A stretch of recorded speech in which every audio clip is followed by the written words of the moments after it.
I'm here to say that the new Wolfman movie misses the mark.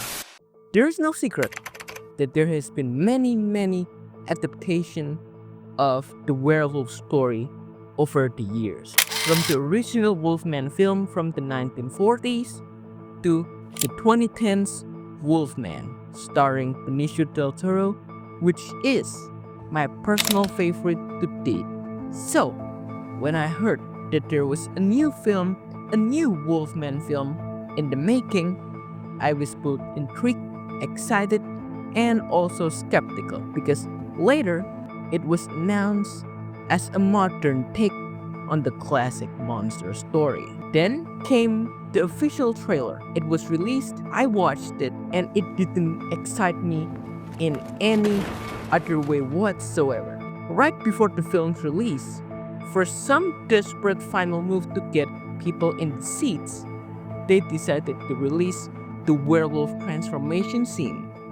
This was a major red flag for everyone. Despite that, I went into the film still with an open mind and a very realistic expectation. But what the hell did I just witness? Alright, where do I even begin? I'll tell you the basic plot of what this movie is about.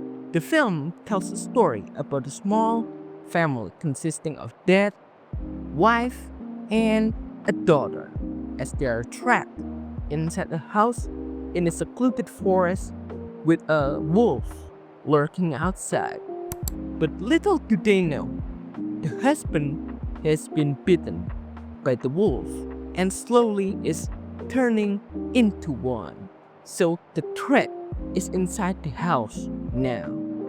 So at this point, that this film is pretty much about the transformation process rather than a straightforward werewolf rampage. But before I continue, let's talk about the good stuff first. First of all, there are some cool visuals, particularly when it comes to showing how the dead sees and hears things. For instance, the dead sees everything in blue and is slowly losing his ability to understand the wife and the daughter. What they are talking about, he doesn't understand. I think this was a cool idea. And the second positive is relying on practical effects. You can see that this film is mostly practical, and that is very refreshing instead of CGI because the limited budget that they had, only $25 million, I think this is a fresh thing to see and a good way to ground the film.